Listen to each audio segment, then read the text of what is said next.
Static here.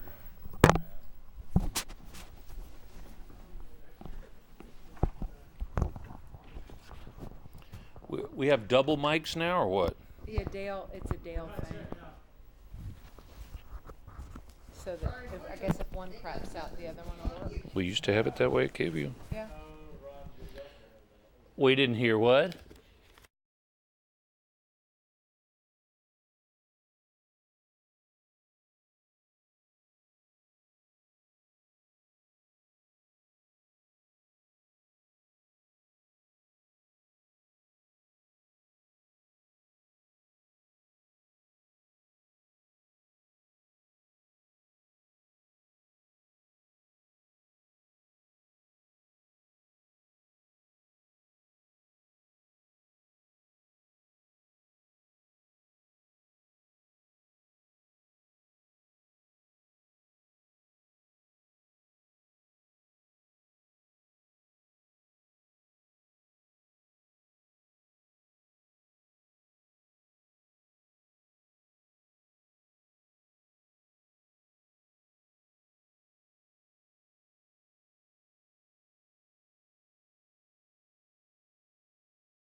Every degree counts. You're probably raising your thermostat on this cold night.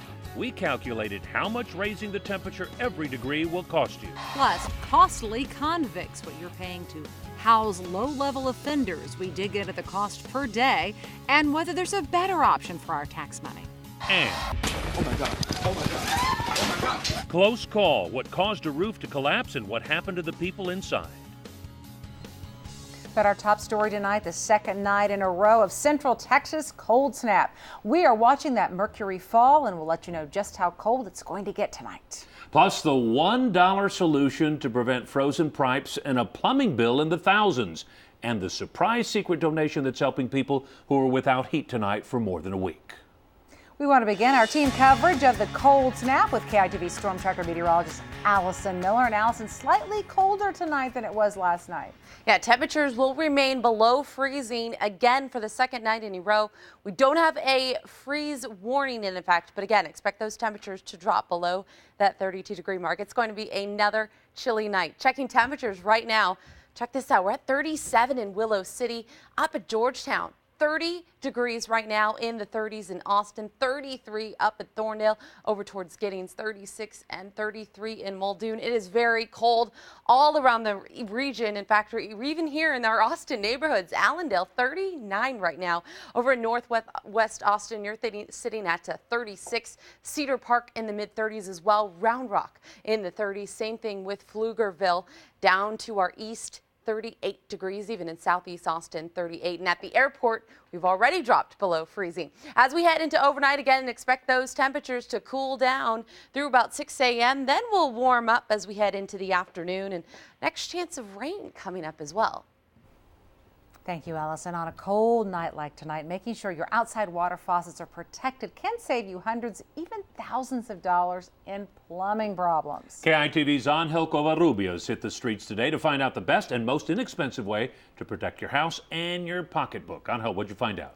Well, Ron and Judy, this faucet cover is about $1 at any home supply store and can prevent your pipes from bursting. A lot less expensive than getting a bill from a plumber. And there's also something very basic you can do inside your home to prevent a major problem due to freezing temperatures.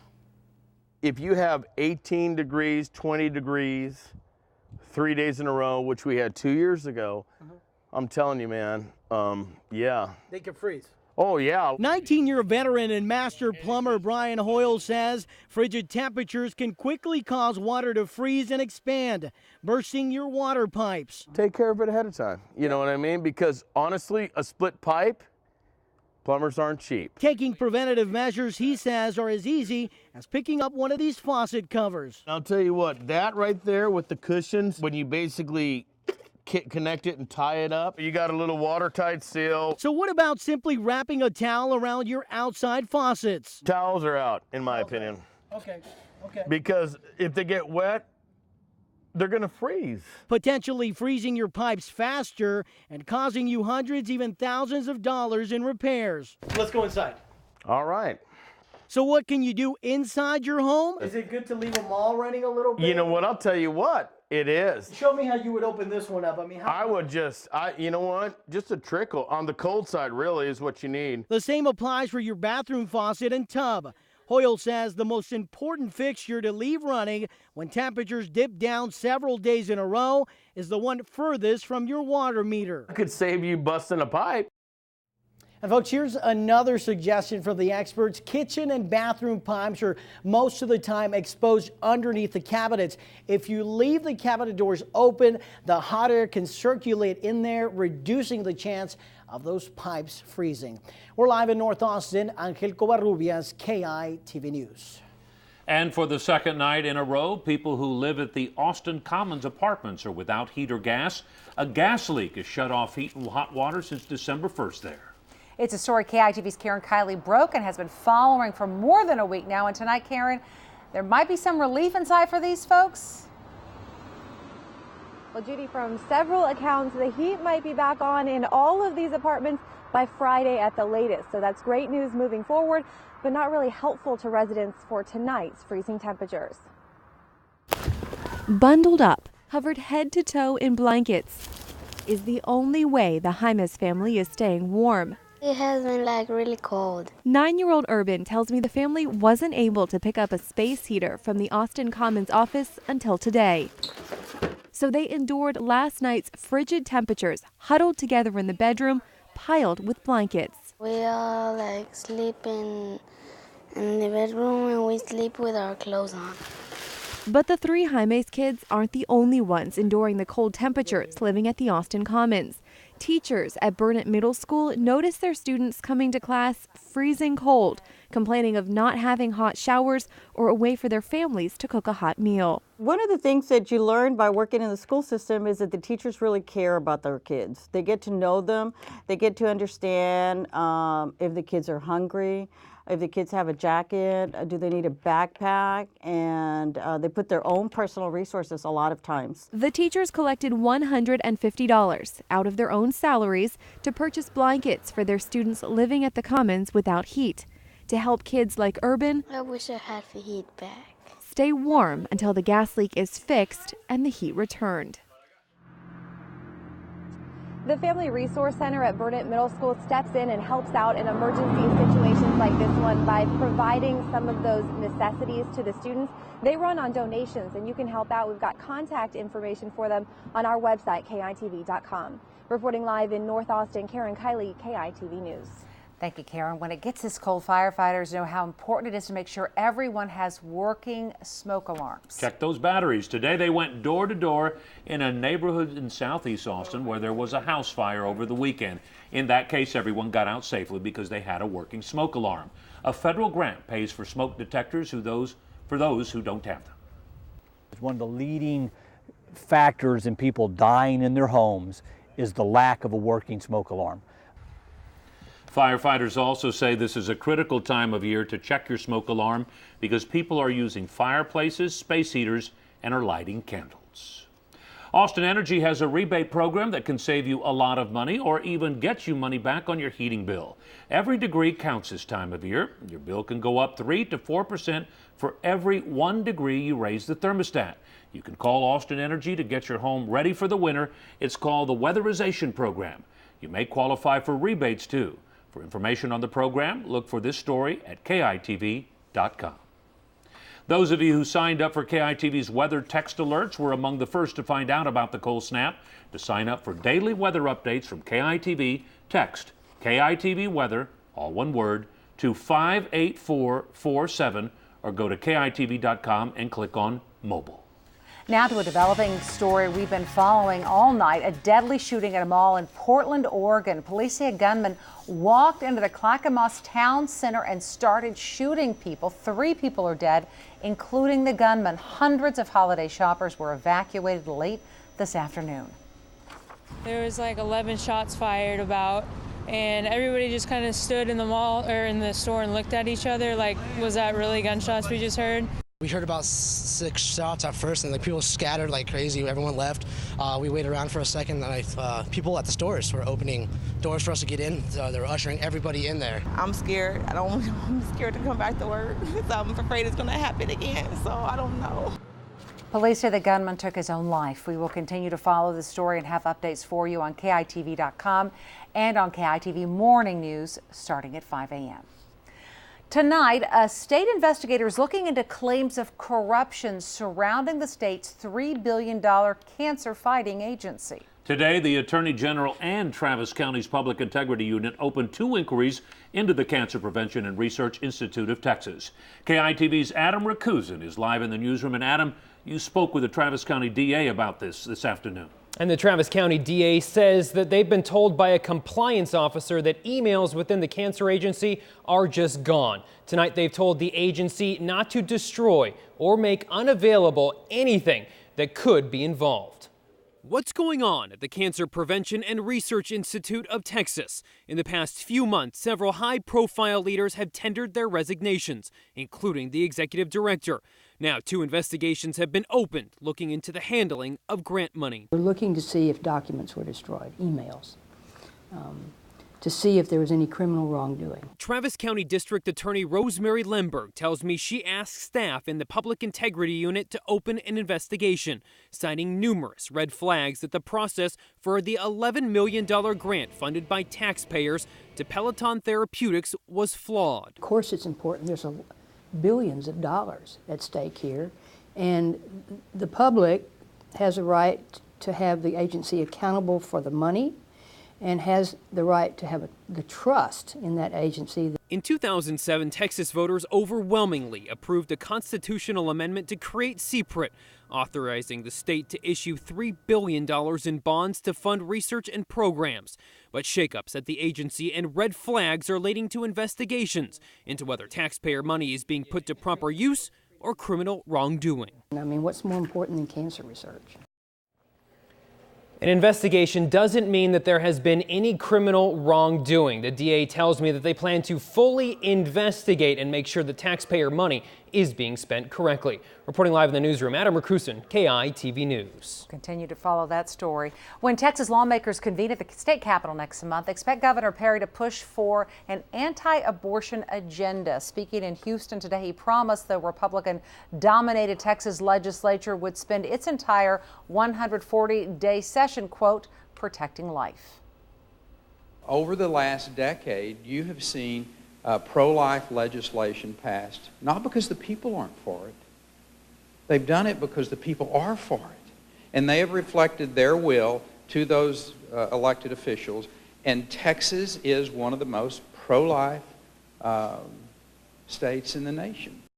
The governor today threw his support behind new legislation that would ban abortion in Texas after 20 weeks. During the last session, Texas passed a law that prohibits abortion without the mother first having a sonogram. Costly convicts. You're paying to put them behind bars, but is there a better way? What our Waste Watch investigation uncovered next. Plus, controversy on the UT campus, what one law professor said that has some groups calling for him to resign. Y'all okay? Y'all all right? Ceiling collapse, what caused all this damage? And falling temperatures, Allison is tracking just how low the mercury will go.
Costly convicts. A new report says state jails in Texas are ineffective, expensive, and actually result in more people repeating criminal behavior than Texas prisons.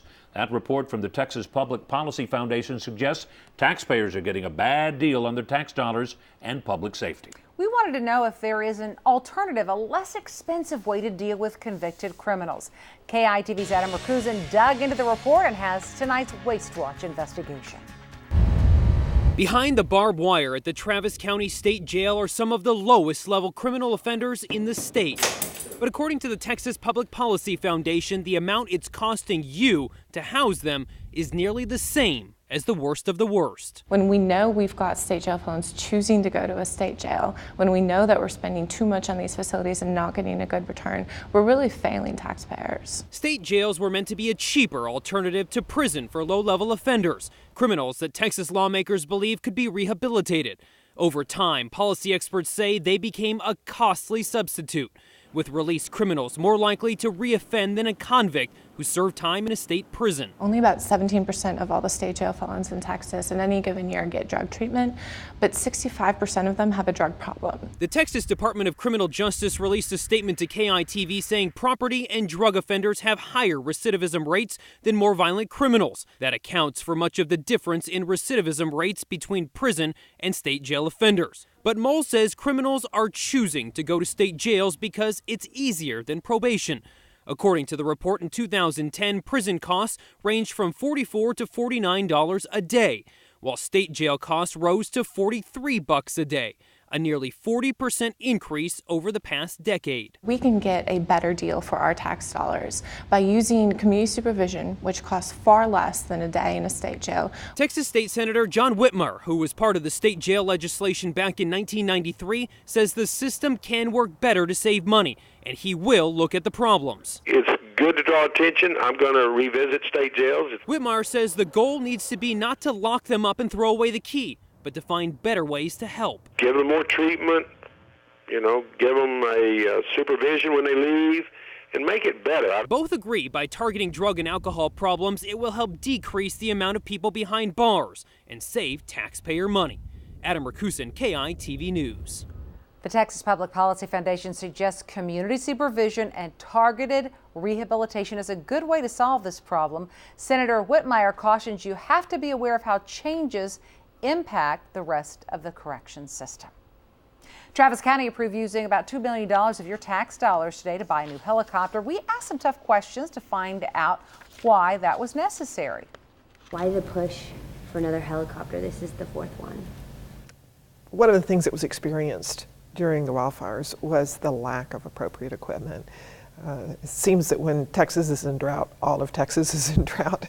And so equipment is spread very thin. And we have such a high propensity for wildfires in Central Texas and Travis County. And we're told this chopper will be dedicated to fighting those wildfires. The newly refurbished helicopter costs $6 million less than each of the other three and is also $500 cheaper an hour to operate. There are calls tonight for a University of Texas law professor to resign because of a controversial radio comment about minority students.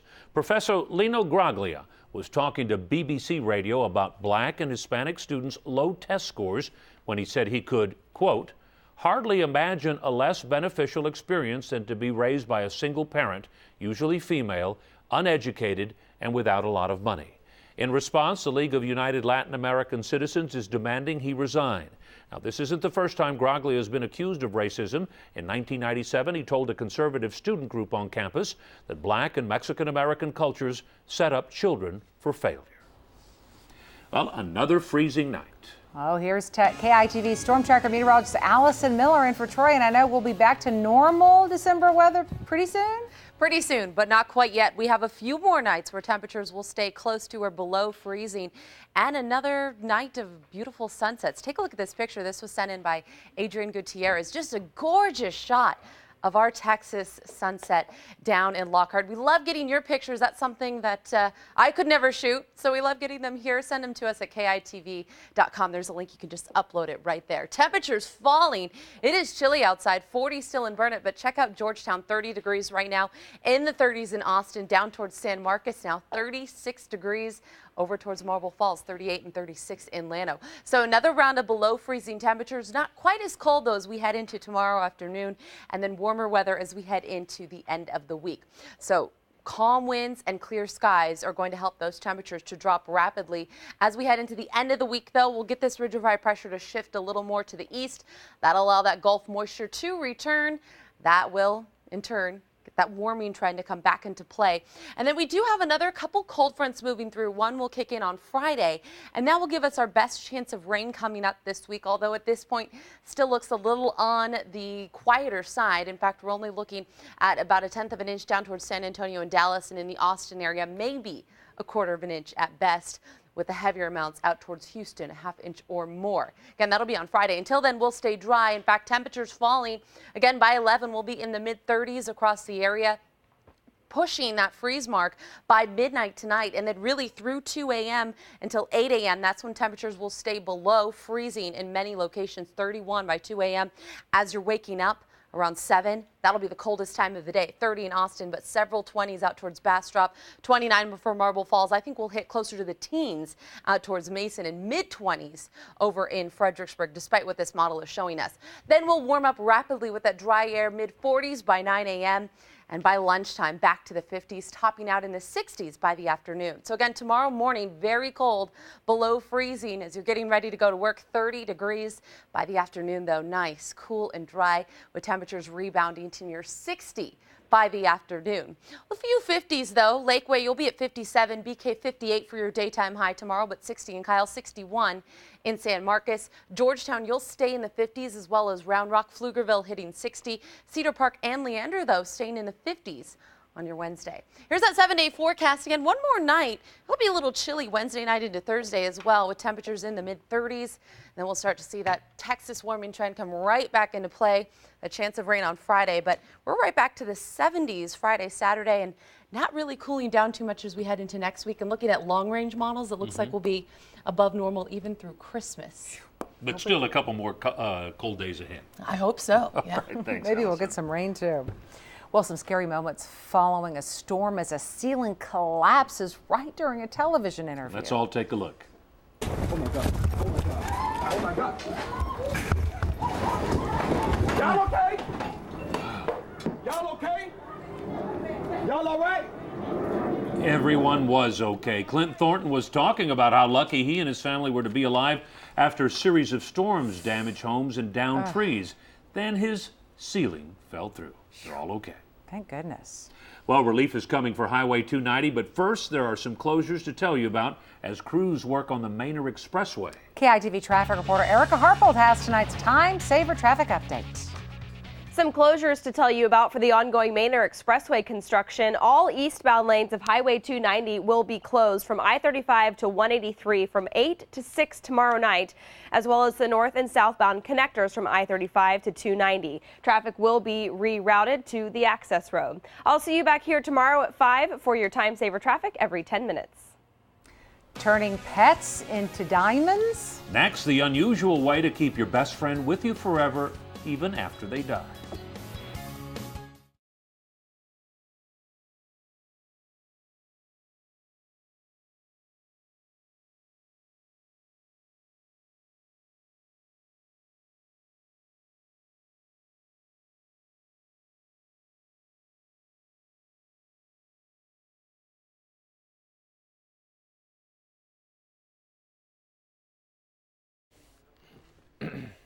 Yeah, you don't want any then?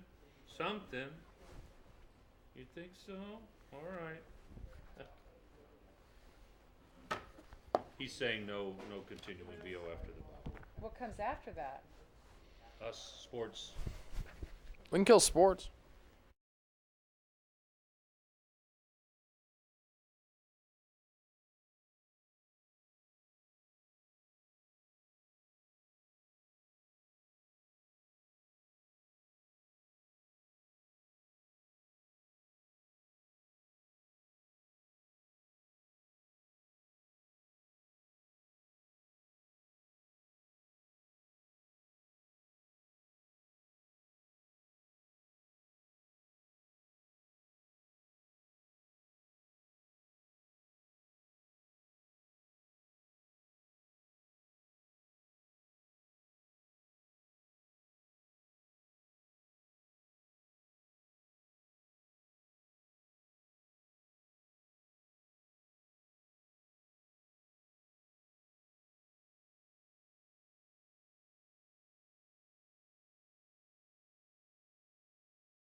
So tough losing a pet. They're like family members. Now there's a company that lets you carry your pet with you forever. We're not talking about just memories.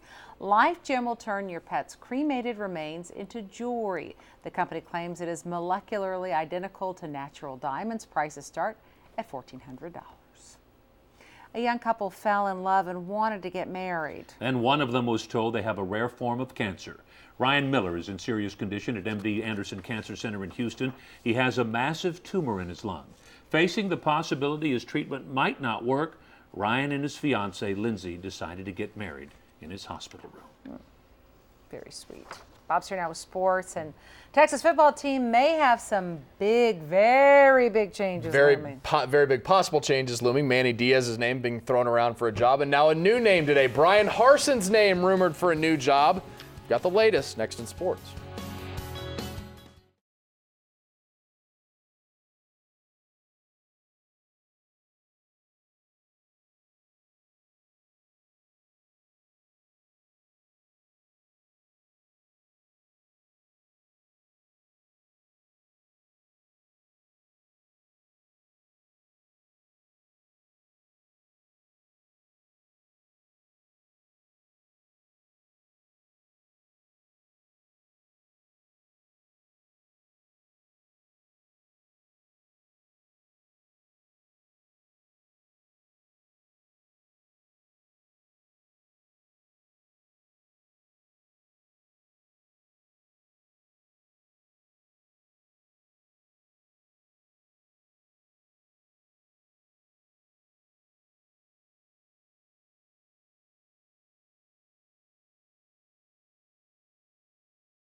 This is KITV Sports with Bob Ballou.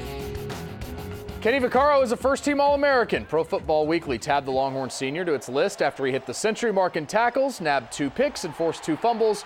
Vaccaro started 31 games in his 4-year career at Texas. He'll start his 32nd in the Alamo Bowl. Buzz continues to grow around the future of Brian Harsin at Texas. CBS Sports' Bruce Feldman reported earlier today that the UT co-offensive coordinator was scheduled to interview at Arkansas State for their head coaching position. Harsin has spent 2 seasons at UT. This year, the Longhorns finished 24th in scoring offense, averaging 36 points per game. But duds against Oklahoma and TCU are what everyone will remember. The quarterback quandary has continued, and the Horns are once again back to figuring out if David Ash or Case McCoy will start in their bowl game. Now, could the Longhorns lose 2 coordinators for the second time in 2 years? Reports say Manny Diaz is a candidate for the Florida International job. FIU is in Miami, and Diaz has a history there. Of course, his dad was a 2-term mayor in Miami. We want to embrace Josh and let him know that this is a good place for him, being around Valley Ranch, being around his teammates, his coaches, and there's a lot of love for Josh Brent. The Cowboys continue to throw their full-fledged support to Josh Brent, the driver in a single-car accident Saturday morning that killed his Dallas teammate, Jerry Brown.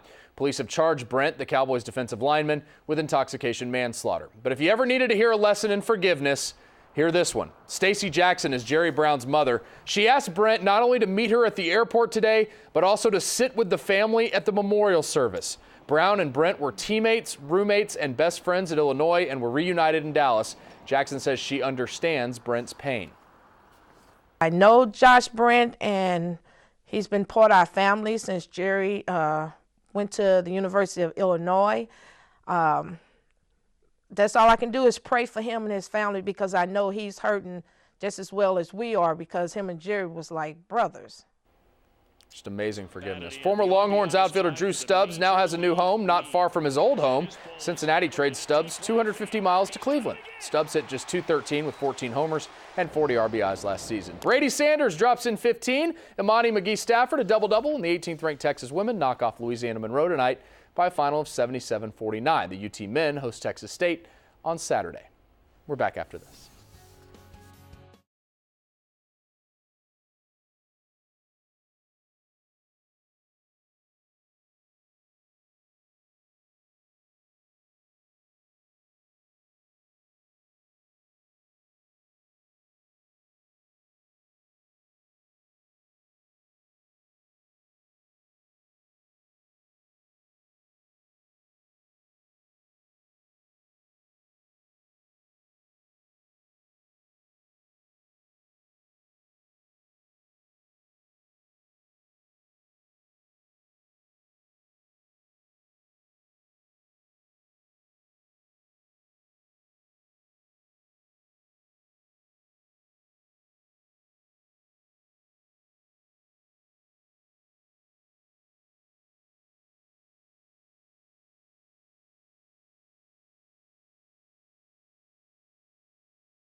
Temperatures in the 30s now will drop below freezing before sunrise tomorrow. Then the warming trend begins. We'll be back to the 70s as we head into the upcoming weekend. Bundle up tonight. Yes.